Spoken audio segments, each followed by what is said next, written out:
The Celtics front court situation is but there's one guy who might be able to snap it all into place. We'll talk about it right now on the Locked On Celtics podcast.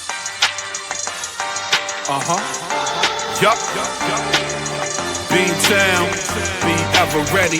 It's the C's. Who else could it be? What they gon' say now? Screaming like JT, Karalis. We kept the madness every game, every practice. Prime time, Depp and D White on the sideline. Raining Jays, how it started, raising banners, how we finished. Locked on Celtics pod, home of the winners. Hey there, welcome back to the Locked On Celtics podcast, right here on the Locked On Podcast Network, where it is your team every day. Your team is the Boston Celtics. I talk about them Monday through Friday right here on any podcasting app that you use. So whichever one it is, thank you for opening it up and listening. Or if you want to watch the show, it's on YouTube. Get into the comment section there. Share your thoughts with me. I'm John Karalis, beat writer for Boston Sports Journal. I've been doing a version of this job for about 20 years now. I've also written a couple of books about the team, so go check those out. Today, we're talking about the Celtics front court situation, which is their obvious weakness.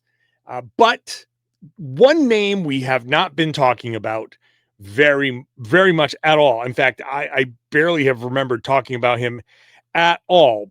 Now, I know who we're talking to, and we've talked to him a lot. It's Tom Westerholm.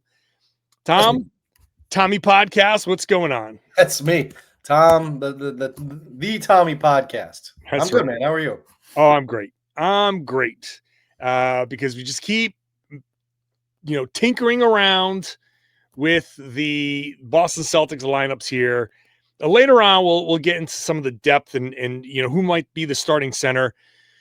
But I want to get into the one person we haven't talked about in all of this, and it's Xavier Tillman.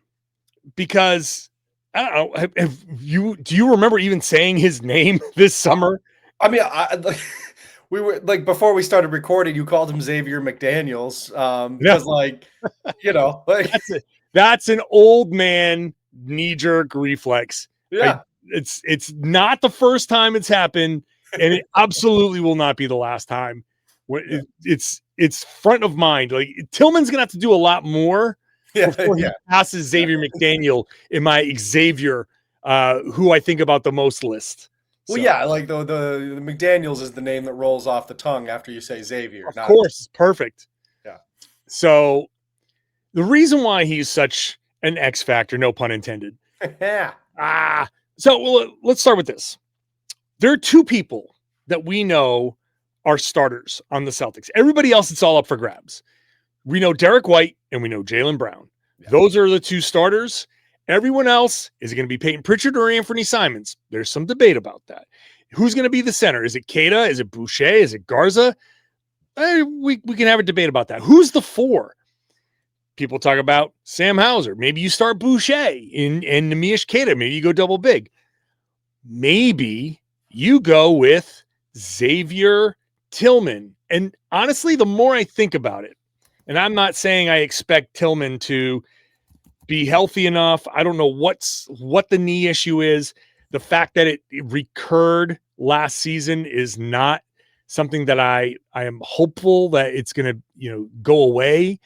But if the giant capital I, bold, italicized, if he can be healthy and can get to Memphis Grizzlies level, where when I was there, people were like, oh my God, you're going to love this guy and all that stuff. And he's a nice guy and great locker room guy and family man and, legitimate, loves his family. His kids are around. That's just a good, solid person. But as a basketball player, can he be that starting? Can he at least get into the mix? I'll throw it to you, Tom, this way. If Xavier Tillman can be a starting power forward for the Celtics, then that snaps the entire, I know it's makeshift, and I'm not saying it's going to be good, but it snaps the rotation into place. What do you think? Yeah, I think for sure, right? I mean, I think starting with the premise, right? Like let's say that Xavier Tillman can be that. That simplifies everything enormously, right? Then you don't have a player, kind of playing up a little bit too much. Like I don't, I see the argument for Sam Hauser. I see it. I see what people are getting at. Yep. It's going to be a big old challenge for Sam Hauser.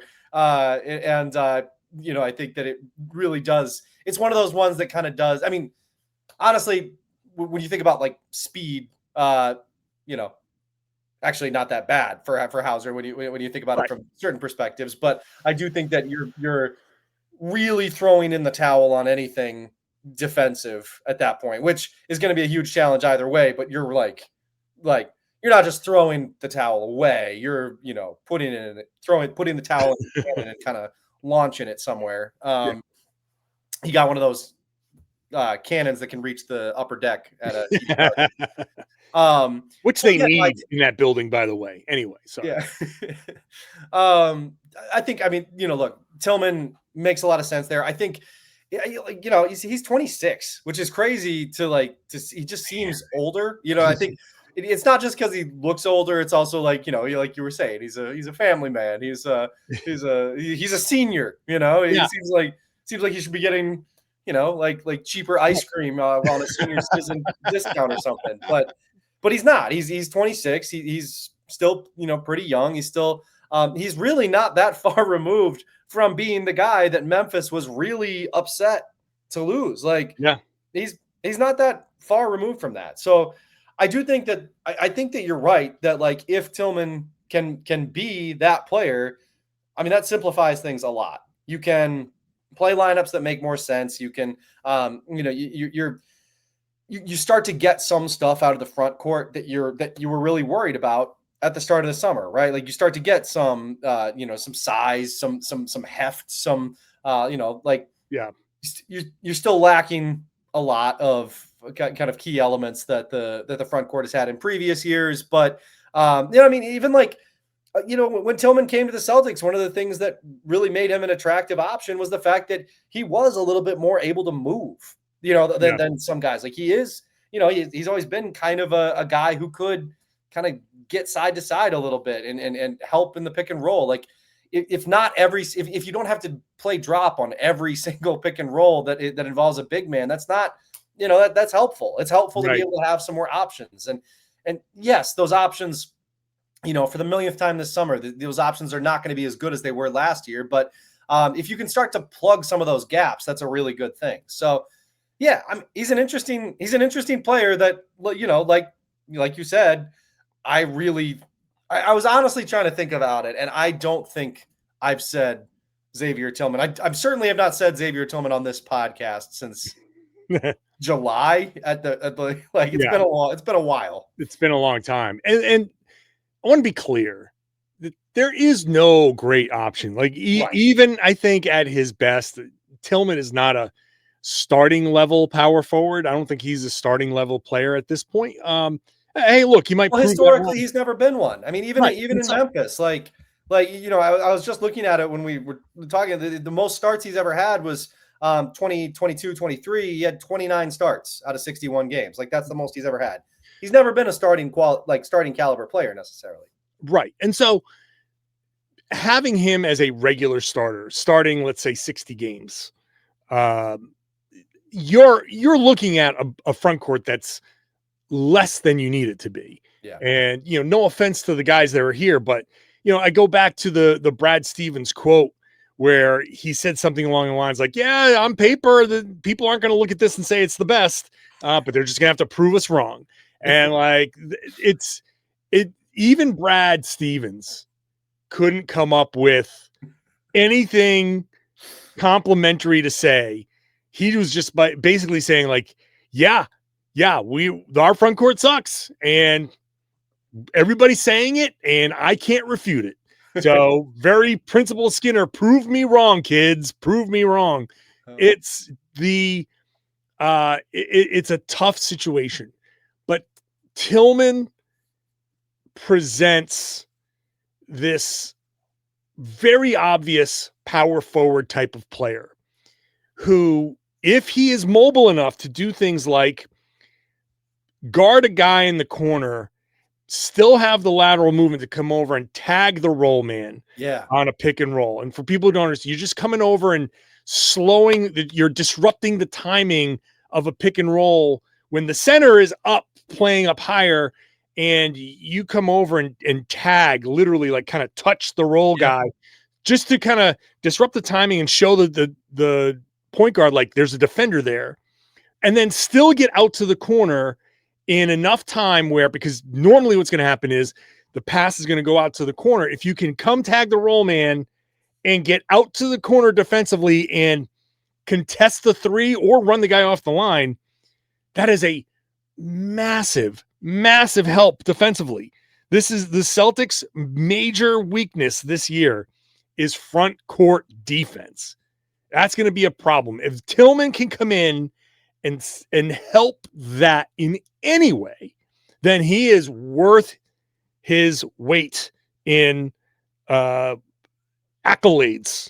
for it. And that doesn't come out exactly the way I wanted it to, but he will be worth it. Let's continue that, and we'll talk about who might start at center now if he's able to do this. We're basically going best case scenario, because Tillman being able to start is, I think, the ultimate best case scenario. So we don't need to do the downside. We know what the downsides are. Let's see if we can get to the best case scenario. Yeah. Today's show is brought to you by 5 Hour Energy. Time to fuel up and turn it up with 5 Hour Energy Transfusion. This grape, ginger, and lime flavored shot brings the iconic taste of a golf course favorite to a non-alcoholic boost.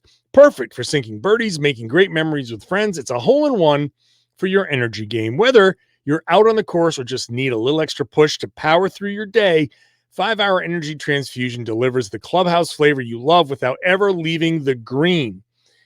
You know, if you're out there, there's only a little bit of time left to get out onto the golf course. I know that I'm not out there a lot. I'm going to need a couple of these 5 Hour Energy shots to get me through my round. It's usually because I spend a couple extra hours chasing balls into the woods. But I've hit a couple of good ones, and so they're not frequent. But when I'm out there with my friends, it's always a good time. And golf is always about good times with good people and good flavors. This grape, ginger, lime flavor of 5 Hour Energy Transfusion gives you the best parts of your clubhouse go-to without leaving the course or chasing down the bev cart. Now you can amp up the fun even more. Just buy, snap, and enter for a chance to win a dream golf trip for 2 to any golf tournament in the United States. Tee up that trip. Visit 5hewin.com. That's 5hewin.com for rules. You can see it at the bottom here. It's the number 5, hewin.com. No purchase necessary. Excludes the Masters tournament. Ends October 31st, 2025. Hey, thanks for making Locked On Celtics your first listen every day. If you missed yesterday's podcast, it was a reaction to the top 100. The Locked On Top 100 is here, voted on by Locked On NBA hosts and Locked On Podcast Network. Our top 100 was formed by the experts that cover these teams and players every day. You can find the full list on Locked On Sports Today on YouTube, wherever you get your podcast. If you missed it, my reaction show to this was yesterday. It was animated because I did not like the results. Let's get back to the conversation here with Tom Westerholm, where Tom, look, I left it as I don't really expect Tillman to do a lot, but we know that the perimeter is going to be fine for the Celtics, right? You get Derek White, Jaylen Brown, Peyton Pritchard, Anthony Simons, Sam Hauser. There's going to be points. There's good options there. Yeah, for sure. Yeah. Those are all good basketball players. They're good basketball. Good NBA players, to be clear. Xavier Tillman is a great basketball player. Those are all good NBA players. That's right. So this Celtics team is going to be, it's missing front court defense. It's missing the rebounding. We know that perimeter defense is you can't do anything, can't touch anybody. There's going to be a need for some help back there. If Tillman can do the stuff I said before, if he can be part of effective pick and roll coverage, it doesn't have to be great, if effective pick and roll coverage, then now the Celtics are like, okay, it's the defense that I'm thinking is going to be like at least bottom third in the league. Maybe it can climb to middle of the pack. And a middle of the pack defense with, I think, an offense that's going to be pretty good still. Well, that's still a potential 6 seed. You know what I mean? Like that's still in the East. Mm-hmm. That's still a team that can maybe finish the season with 43, 44 wins and put yourself, it's a winning season, and you put yourself in a position to get a 6th, a 7th, an 8th seed. I don't want to be in the play-in, but regardless, you know what I'm saying. Yeah, I think a really good season is avoiding the play-in and being above 500. That's like, right. Yeah. So if Tillman can do that, then great. And I know it's gigantic if, like I said before, but if he does, well, then now the notion, I think, of starting Neemias Queta, I think it's a little bit better because now he can be a little bit more of a roamer. He can be a little bit, you can use his height and shot blocking ability. You can kind of start to play a little bit of the defense that you did over the past couple of seasons. It's not going to be great. It's still going to have problems, but okay. I can see Queta starting and then Boucher off the bench, Garza coming in now you've got an offensive player in Garza with some level of a shot blocker in Boucher. You can now mix and match a little bit, and you don't have to worry about Garza not being a defender because you have an extra power forward in Tillman that you can throw in there, and you can, if Queta and Boucher are your shot blockers, Queta more because he's 7 foot tall, then I think that mitigates the offense, like it mitigates the defensive deficiency of a Garza, and you don't have to worry too much about the offense from Tillman. Follow me on that one. I'm following you. I think there's stuff to that. I don't want to like, you're not overstating the positivity here, to be clear. I don't want to continue along too positive about it because I don't want to like oversell what we're talking about here. Because again, like you said, we're talking about trying to get somewhere closer to middle of the pack on defense, which I think is a really tall task for this roster. Even if Tillman is everything that we're hoping for, I think that there's a lot. I think it's a very tall task because a big part of the problem, right, is like, it's not just the big men that are the issue. It's also, there's going to be holes on the perimeter too, which is extra problematic. I think Tillman helps. I think you're right that it would allow Queta to be a little bit more of a roamer. I think the Boucher thing is interesting because he can block shots and he also can hoist threes, right? And I think that like for this team, people have criticized the Celtics for hoisting a lot of threes. You want this is a team that needs a great equalizer. Like they need to be hoisting. They need to be chucking up 3-pointers. So you want to talk about something that if Tillman can do at any level, that would be super helpful. Would be, you remember that 3-game stretch where it looked like he might make threes? Oh, now? Yeah. It was like very much fool's gold. But if you could get a little bit of fool's gold for a season, oh boy, that would go a long way. So no, I mean, I think I'm interested in Boucher from that perspective, from the offensive side, just of that, hey, I don't know, can you shoot? Right now he shoots 3 or 4 a game. Can you shoot 5 or 6 and stay somewhere close to 36%? Because if you can, I think at that point it's kind of tough to keep a guy like that off the floor, on a team that's going to have some holes on it. So I look at it from that perspective, but I think that you're right that, like, having that extra size with Queta and having just that guy. I mean, he is a large man, right? So like if you're able to kind of cover the corners, if you're able to just kind of gum things up a little bit up top, even if Queta isn't the best defender in the world, just having that deterrent in there matters. And that's that's more, like you said, that's more than you can say for Boucher. It's more than you can say for certainly a lot more than you can say for Garza. So I don't know. Those are the things I kind of toggle back and forth on in terms of starting is like, I mean, which side of the floor are you more concerned about? I feel like either one is valid. There's going to be big defensive concerns. There's going to be, but also like, I don't know. Do you want to make your strength, like your offensive strength, a super strength?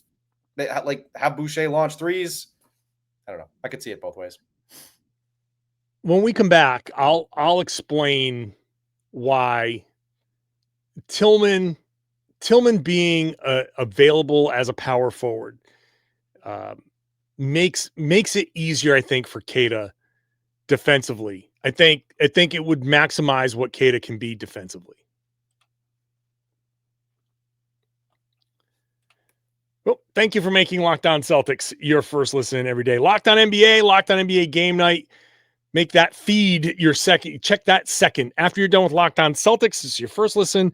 Locked On NBA Game Night. I'm going to be there on Friday nights. On Friday during the day, we record on Thursday nights. Me and Jake Madison, and then Locked On NBA during the day. It's covering the big stories during the season. Jake and I cover the games at night. So just Locked On NBA feed, 2 podcasts there. Check that out after you're done with this show. So I think Queta, my biggest problem with Queta is you can't move him around too much on the floor, right? I think you got to make sure that he's just in the paint. Like he can't be out on the perimeter too much.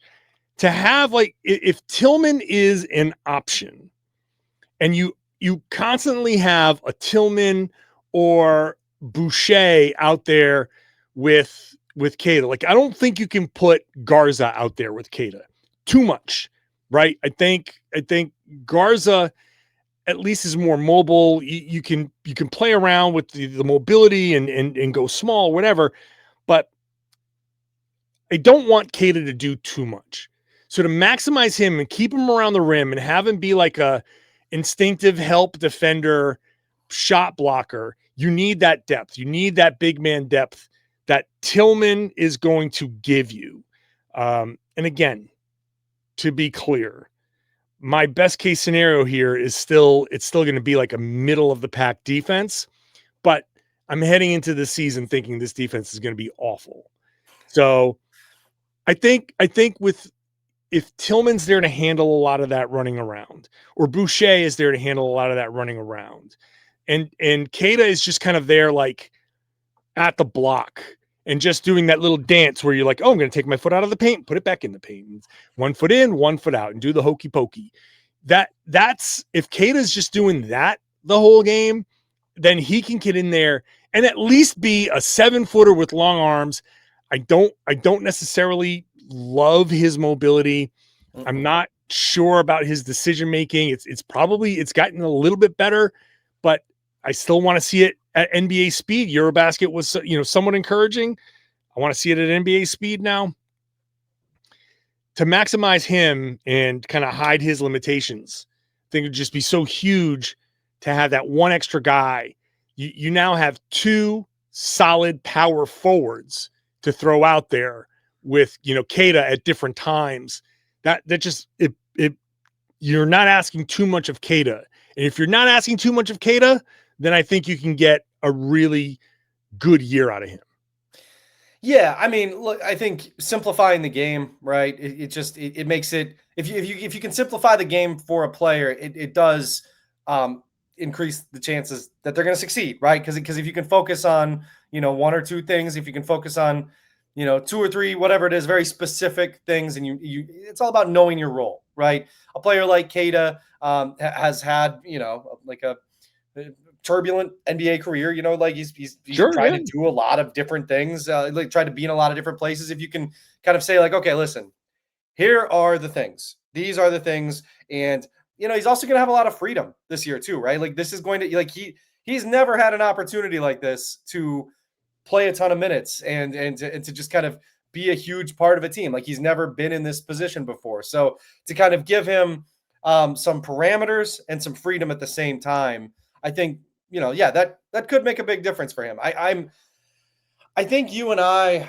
are very aligned on what we expect and like where we kind of like where our hopes are for Queta. Yeah. I mean, I have nothing against the guy at all. No. I think he's a fine,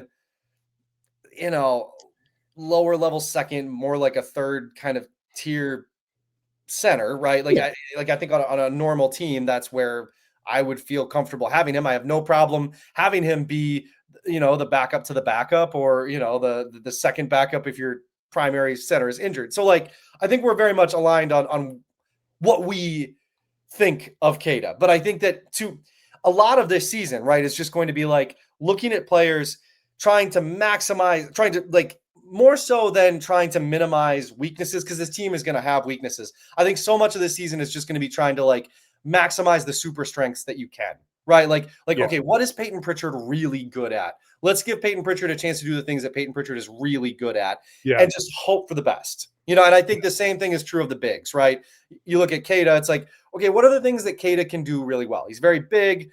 He's able to play around the rim a lot. Let's maximize the things that Queta can do. Let's put him in the right positions. And there's going to be weaknesses, and that's just is going to have to be what it is, because this is a deeply, deeply imperfect basketball team, and you just got to kind of do your best with it. And these are all NBA players. Like they're all here for a reason. So try to maximize those reasons as much as you can. And I think that's kind of what you're getting at, right? Is like, that's what you want to see from Queta this season. I'll wrap it up saying this. If we're looking at a 40-something win team, how do you get to a point where you're a couple of games above 500?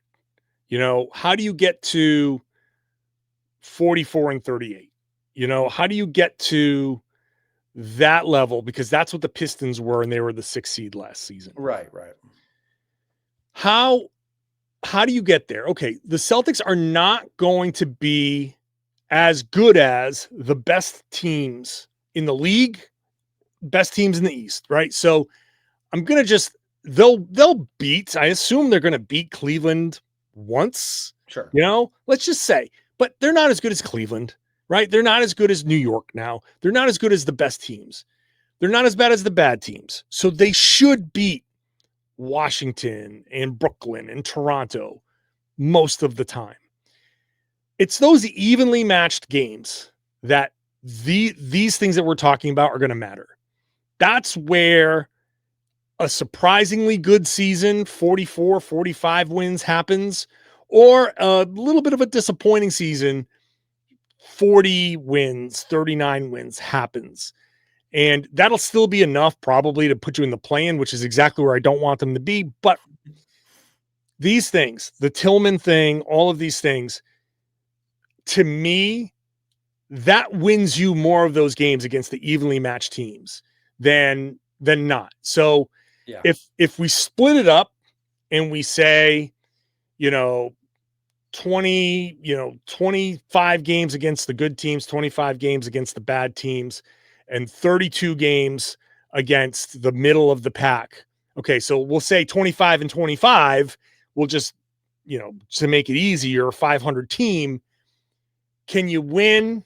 So 16, can you win more than 16 of those games against the evenly matched teams? I think Tillman being available and passable as a starter, maybe that helps you win 4 of those games and you win 20 of those. And now you're a 45 win team. That's how I get to 45 wins with these guys. That's where I think they make a difference. Beating some of these middle of the pack teams, those 50-50 games, you win 4 more than, that 500 mark, you're in. That's a season where you look at it and you go, wow, 45 wins for this team is pretty damn good. And by then, who knows what happens in the playoffs? But that's where all of this is going for me. I think that's a lofty but achievable hope for this team. Like that's best case scenario. I think that's the best case scenario. I think that is literally the best case scenario. Yeah. Right. I'm not looking at a 50-win team. I'm not pie in the sky here. I'm not sitting there being like, oh my God, they're going to get the 50 wins. You just watch. They're going to get the 4th seed and Jayson Tatum's going to come back and they're going to make a run. No. Okay. I am arguing for Xavier Tillman to be your starting power forward. That's not the hallmark of an elite team. Okay. But on this team, with this roster construction, with who they have there, with Queta as a guy you're going to rely on as the center, man, that's going to be very helpful. And again, it's 4 games. There's 4 games there that if those go Boston's way and everything else goes the way we expect it to, that's going to be a 45-win season. That's, to me, it just boils down to 4 games. And so I think, can you win those 4 games? And maybe Tillman is enough, and maybe he's not. And maybe in just put it, wrap it up, bow on this. If he can't play, then forget those 4 games. Forget the 16 win. Then it gets problematic, because then you're gonna maybe have to start Boucher. Now you don't have another option, a power forward option off the bench. Now you have to start mixing and rotating. And guys are gonna have to play up, and now you're gonna have to mess with Hauser. If Tillman steps up, now Hauser's a little bit more in his normal role. Like that, there's a lot that happens. When I said earlier, it snaps things into place. There are a lot of guys who can just play a more natural position if Tillman is there to eat up 24 minutes at power forward. That's what it is. Yeah, which could be done on or off the bench, but either way. Right. Yeah. Well, yeah, right. And sure, just play. That's all. Yeah. Just can you give us something? All right. the theme of the Boston Celtics of 2025, 2026. Can you just give us something? Yeah. This season's going to be like driving an unreliable car. There's going to just be a whole lot of times you're like, all right, I'm going to turn this key and we're going to see. We're going to see if this sucker starts. Or I feel that there's something wrong, and please just don't let it be the transmission. That's all I'm asking. Yeah. Like this is something like I've done a lot in my life. You park your car, or you move it onto the street or something like that. You just look in the driveway. Every time you look in the driveway, you're like, are there any new spots there? Is there any oil? Is that oil? That's oil. Ah, crap. Like that kind of stuff. Yeah, we're gonna spend the whole season telling ourselves that that's condensation. That's not oil. It's kind of right. That's right. That's right. People know. All right, Tom. Appreciate you, man. Appreciate you.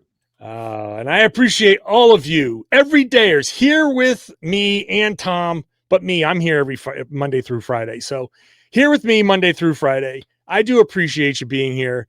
I know that the off season it can be a little bit of a struggle with, and Patriots are back, football's back, baseball's heading into the playoffs. I know there's things to distract you, but I'm still here 5 days a week. If you want to get a little bit of a Celtics fix, it's still here. We're still here. Once the season goes, it might be 6 days, it might be 7 days a week. So make sure you are subscribed. Podcasts after every game. So subscribe wherever you get your podcasts. Watch the show on YouTube. Get into the comment section. Share your thoughts with me and fellow Celtics fans. And then share the podcast. Tell everybody they should be listening to and watching the Locked On Celtics podcast. Here on the Locked On Podcast Network, it's your team every day.